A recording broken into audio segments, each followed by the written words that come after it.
Hello, everyone. Thanks again for joining me. Look, last week I said that the Epstein scandal is the biggest of our time and in long memory. And while I haven't enjoyed digging into it, my screen time is at a shameful figure because of what's in all these files and how much there is to uncover. So I think I owe it to the magnitude of the situation to talk about it some more. Just as with the last episode, I don't want to be going into the specifics of the horrors.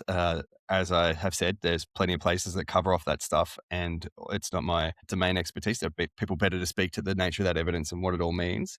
And also, I don't want to leap into too much of the minutiae. This isn't a news podcast, and I'm not a journalist, so there'll be better places to get sources of that. I would just say, though, that if you somehow missed all that's occurring with this stuff, you really do owe it to get across a small part of it, because it betrays a huge amount of how the world really works and needs public attention at the moment, because I guess it was 12 days or something since my last episode, and I was shockingly saying how not only is there no big investigation or arrests and prosecutions, there are barely even any resignations of people who are implicated in some very, very serious crimes.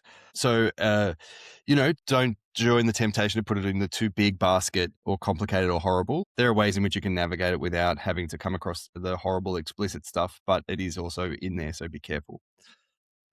Instead, I was reflecting upon why it may be the case that we are in this situation where the judicial and legislative authorities of our world have done so little to bring justice for the almost limitless number and scope of crimes that have been committed as exposed in these documents.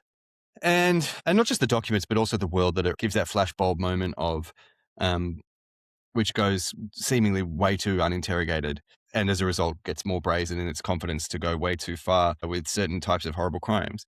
And I thought that a big part of it is that it's almost hard to believe. Like, not almost, it is hard to believe. Like, I find that, I'm looking at primary evidence when you're looking at these sources. You're looking at direct communications, emails, videos, texts between some of the richest and most important people on the planet, including the richest and most important people on the planet.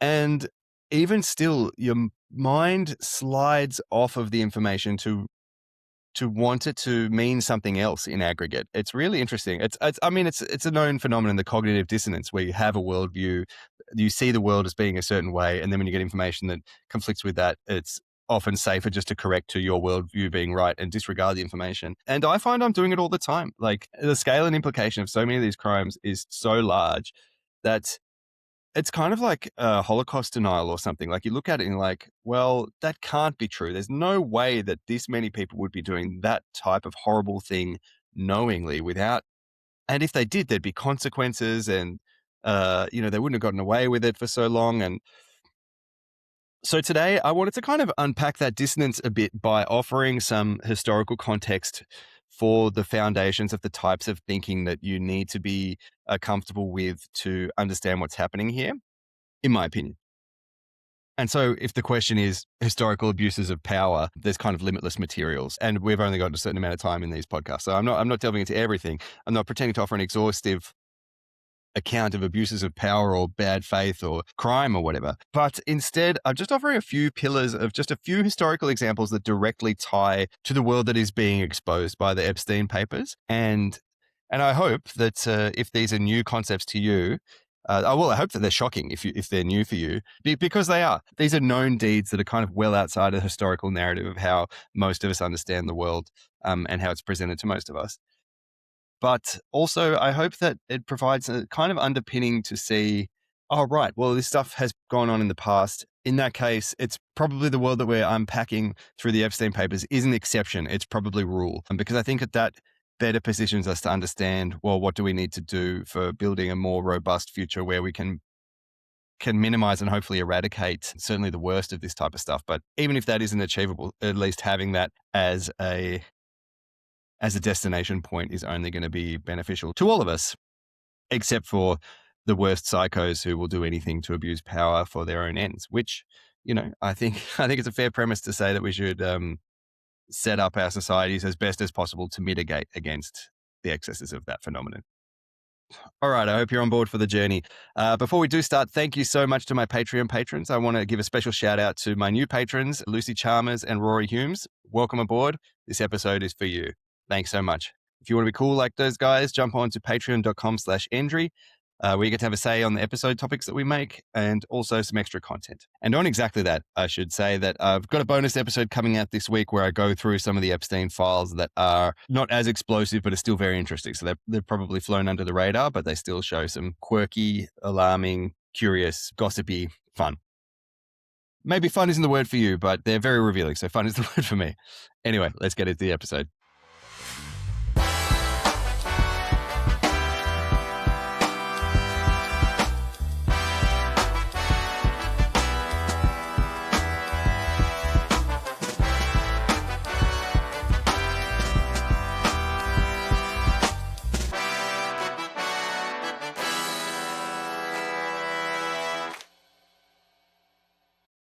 So a few stories from history that underpin what it looks like is occurring from the Epstein files. First one I want to talk about today is the use of blackmail for political control, because that's an allegation that keeps coming up as to what's occurring, what Epstein's function was relative to his known connections to Mossad, CIA, and the institutions of British power, the Crown and the British Parliament. And of course, MI6 through Ghislaine Maxwell's father, Robert Maxwell. He was a legendary super spy connected to Mossad and MI6 and other agencies. Yes, how realistic is it that there's a function? This is almost the lowest hanging fruit, because it's extraordinarily realistic that the collection of blackmail material upon powerful people is worth having. It's so obvious. I don't want to patronize you by explaining why, but the concept of honeypotting and that sort of stuff is often associated as a Russian or a Chinese thing. But if you were in charge of a spy agency shaping the world in the interests of the state that you work for, you would be mad not to collect that type of material, because powerful people work very hard for their power and will go to great lengths to protect it. And all of us have fears and all of us have secrets, and leaning on those judiciously to get what you want at various inflection points, very easy to do.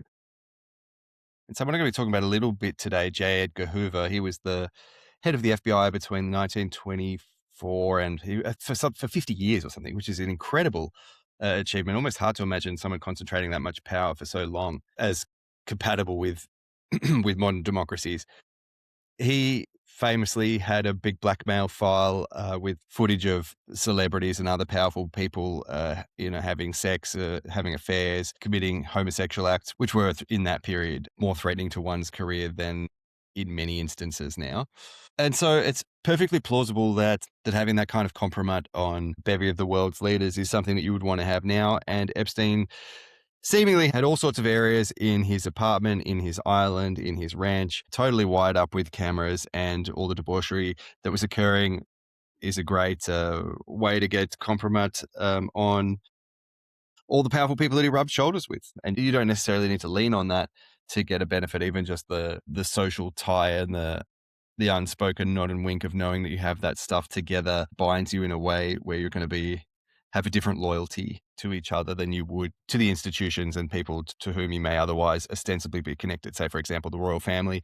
The prince is probably going to do more for Epstein than he is for a random British citizen by nature of the connection that they had. And where I say the prince, I mean the guy who used to be the prince, who's now just Andrew. And in fact, that kind of social bonding done through subversion is a really interesting one, because it probably is something you've encountered in your own life. Maybe you don't register it as that, but if I think about, what footy trips are or things like that, they very often include bonding through transgression. And I know that that's something common in the army. I went down a rabbit hole once of reading about all the different initiations that army groups have, because I had a small initiation in my kettlebell gym where the guy kicked me really hard in the legs as like a welcome once I'd been there for a while.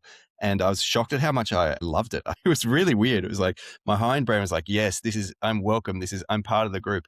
And that's obviously, that's not a real transgression. I mean, you couldn't just kick someone in the street like that.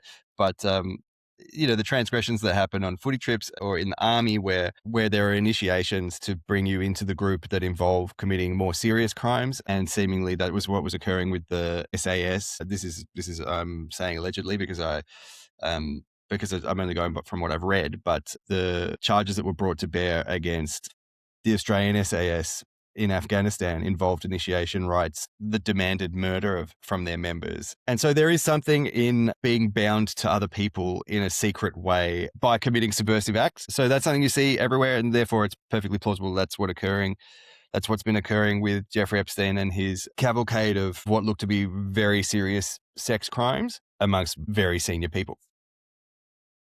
And as much as we might like to think that we have institutions and systems that are bigger than individuals, we are at the end of the day all just hunks of monkey meat. And the ties that are forged through those things, even if they're not ones that are held on with violence explicitly to bully someone into doing something for you, even just the soft ties that occur like that are going to be stronger, seemingly, than whatever protocol or institutional boundaries you can put on the behavior of people.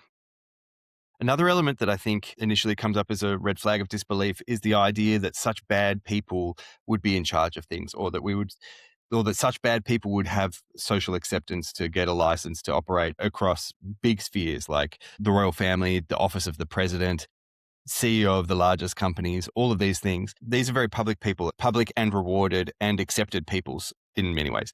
So it can kind of come up as a bit of a dissonance to think, no, look, all of these people can't be doing really, really bad stuff because we just wouldn't accept that. Or like that there would be people within the institutions who would denounce them or whatever it might be. And unfortunately, there's plenty of evidence that this isn't the case. There's plenty of evidence for very senior people doing very bad things and getting away with it for their entire lives. I mean, just to remind you, Jimmy Savile, he died peacefully without any consequences for the horrific crimes that he committed. And the people who were within his realms describe it as an open secret. But he died without any criminal charges. So that's just an instant example of recent history where you could think surely a vicious pedophile wouldn't be able to have a high public profile with total access to people within an august institution such as the BBC.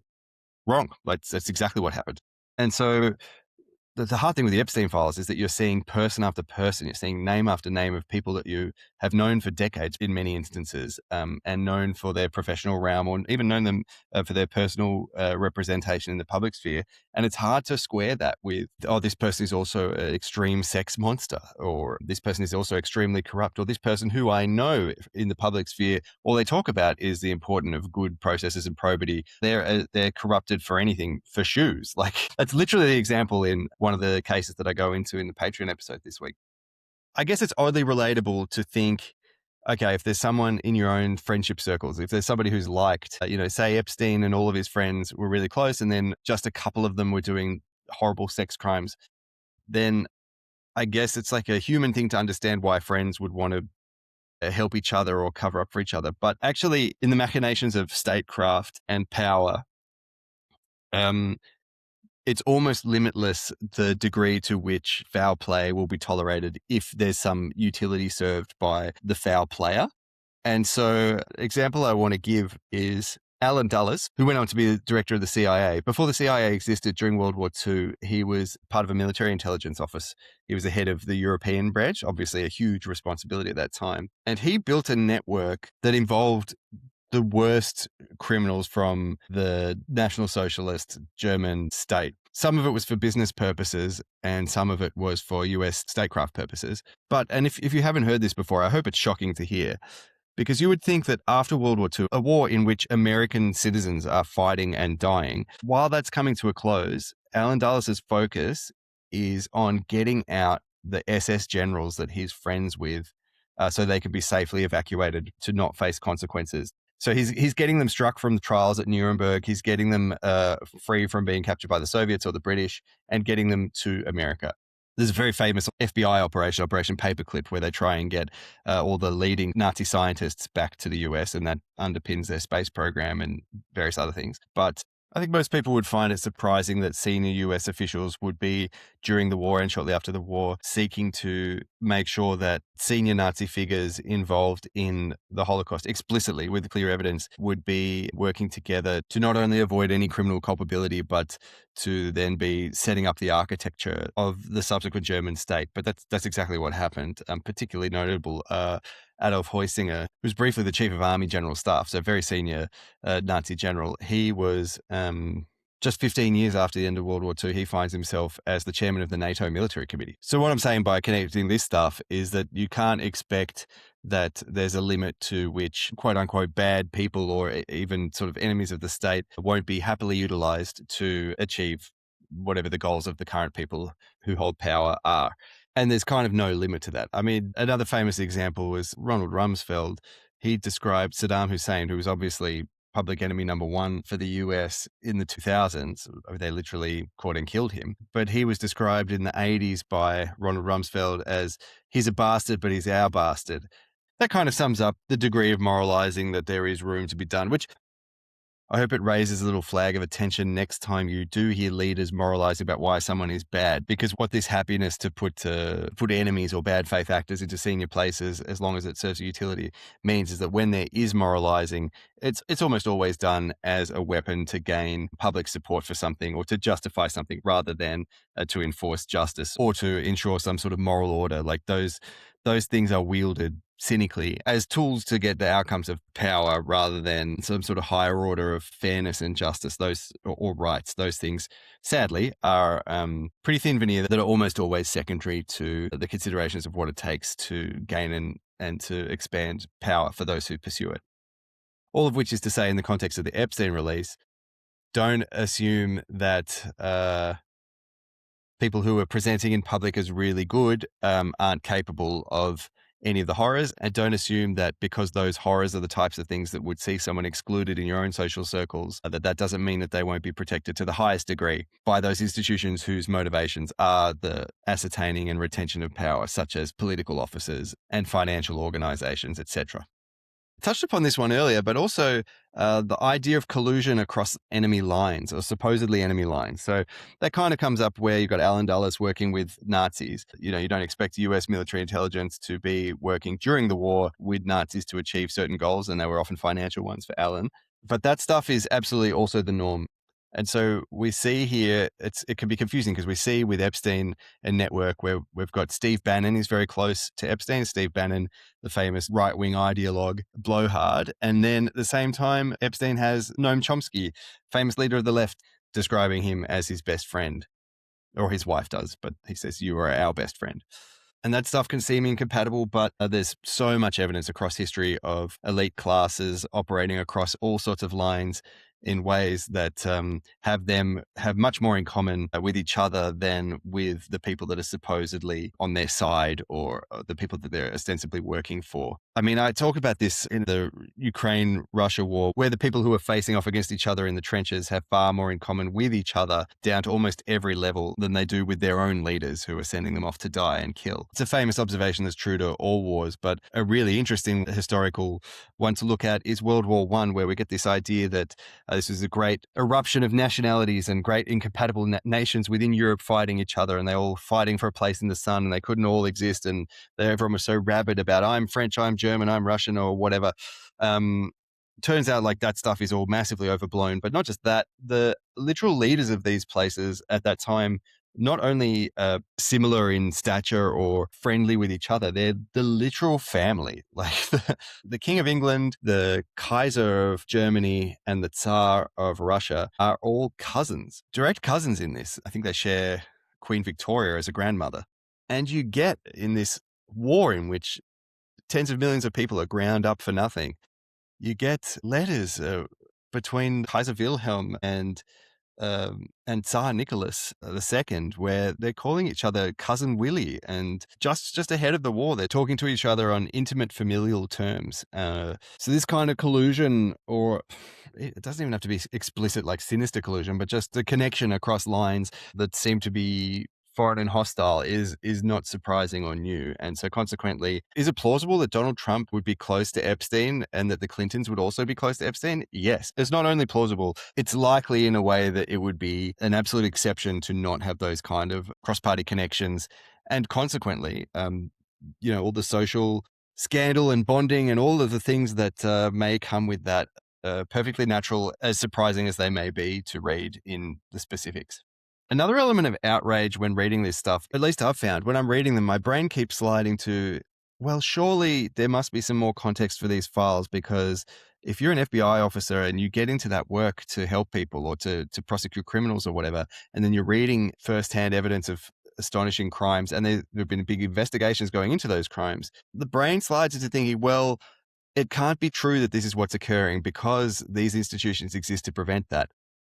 And that, for me, is maybe the hardest one to get over being true, because There are so many examples through history of the very agencies that are supposed to prevent crimes from happening being the very agencies that are committing the largest crimes. I mean, it doesn't surprise anyone to hear that there would be corrupt police. Well, you could take that kind of same sentiment and principle and run it all the way through an organization, all the way up to the top, where you kind of have to do that now, because what we're seeing is the Attorney General, the Department of Justice, and the FBI within that, in concord with the Office of the Presidency and the White House, wholly obfuscating clear criminals and clear criminal acts when they should be doing the exact opposite. It should be huge investigations, huge inquiries, mass arrests, but they're willfully obstructing the release of the evidence and then denying that it exists and denying uh, that any more should be done. Like it's so brazen, and nothing has moved in the period since they've been released. There've been a couple resignations. That's it. And that's so hard to believe, but there are elements of this stuff throughout history. If it's new to you, the idea that the FBI could be not just covering, but a party to committing crimes,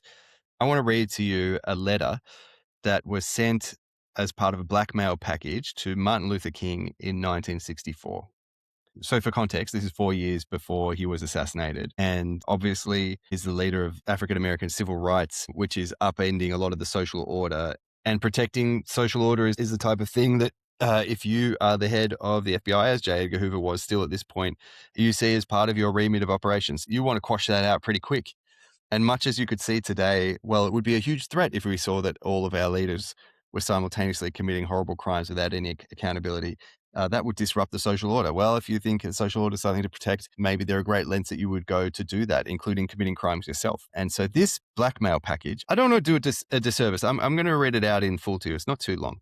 There were tapes of MLK sent to him that seemed to be audio cassette recordings of his adulterous acts. And attached to that was a letter. It was anonymous. Through inquiries in subsequent decades, it just happened to come out and that it was tied to at least the deputy head of the FBI. And there was a copy of it in J. Edgar Hoover's personal files that was uncovered in 2014. So decades past accountability or the capacity to interview people. Anyway, that's just an aside. Here's the letter.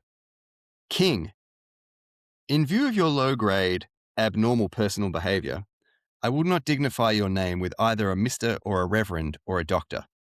And your last name calls to mind only the type of king such as King Henry VIII and his countless acts of adultery and immoral conduct lower than that of a beast. King, look into your heart. You know you're a complete fraud and a great liability to all of us Negroes. White people in this country have enough frauds of their own, but I'm sure they don't have one at this time that is anywhere near your equal. You are no clergyman and you know it. I repeat, you are a colossal fraud and an evil, vicious one at that. You could not believe in God and act as you do. Clearly, you don't believe in any personal moral principles. King, like all frauds, your end is approaching. You could have been our greatest leader.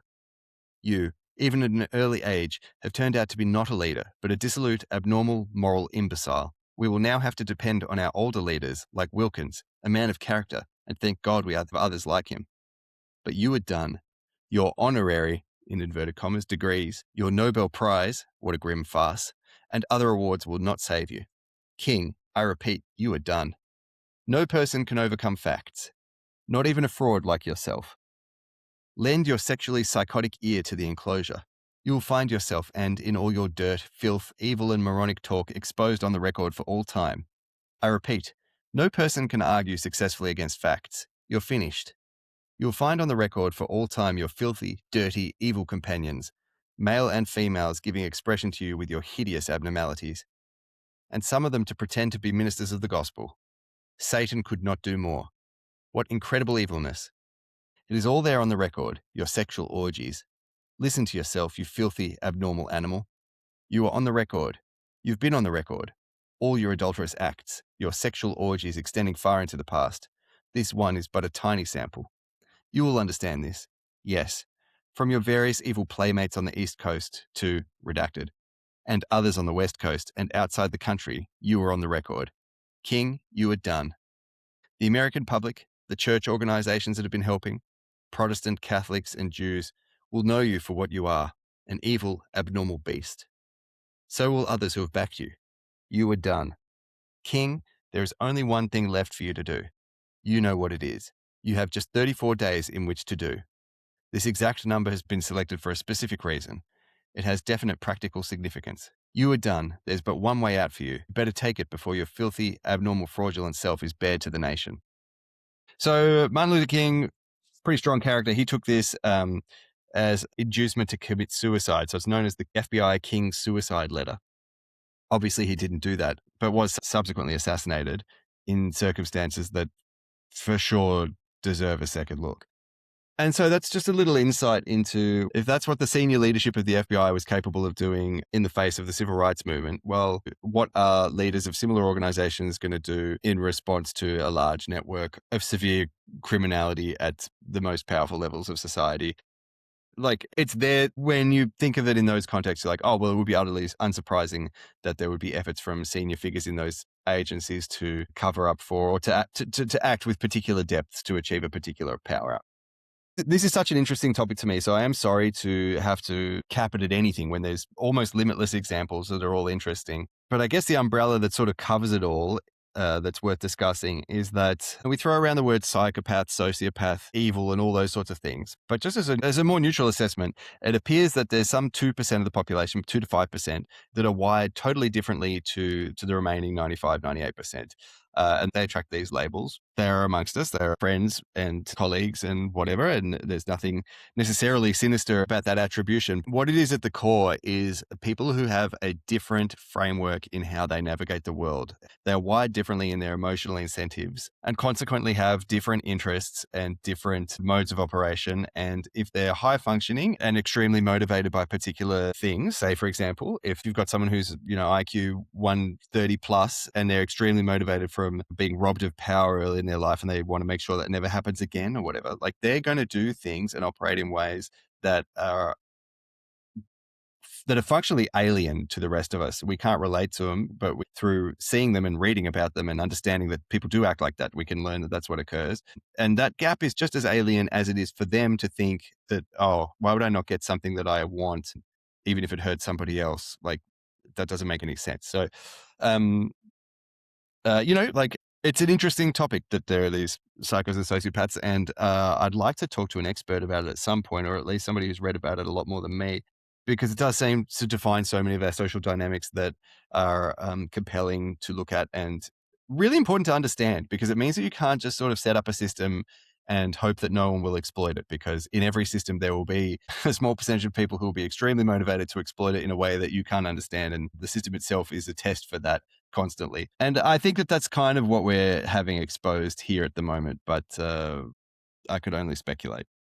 It would be a lot easier to speculate if there were proper investigations done and we were getting more information. Hopefully that stuff starts to happen. The pressure is on, and don't abdicate your own small corner of thinking that it's important, because it is the collective cultural weight that seems to be the thing that will shift this. Because despite the brazenness of it and the extraordinary efforts of power to cover it all up, there are some significant cracks, and the dam has to burst at some point. If you're keen to hear some more on this topic or the specifics of the Epstein files, then jump on over to my Patreon, where in the coming days I'll have an episode up going through some of the less shocking, but by my determinations, still very interesting files. None of the criminal abuse stuff. I don't want to go into that as discussed. And yes, in the meantime, I hope you're having a wonderful time. Taking care of yourself, taking care of each other. It's always a pleasure having you along for these episodes. Thanks for listening. Speak soon.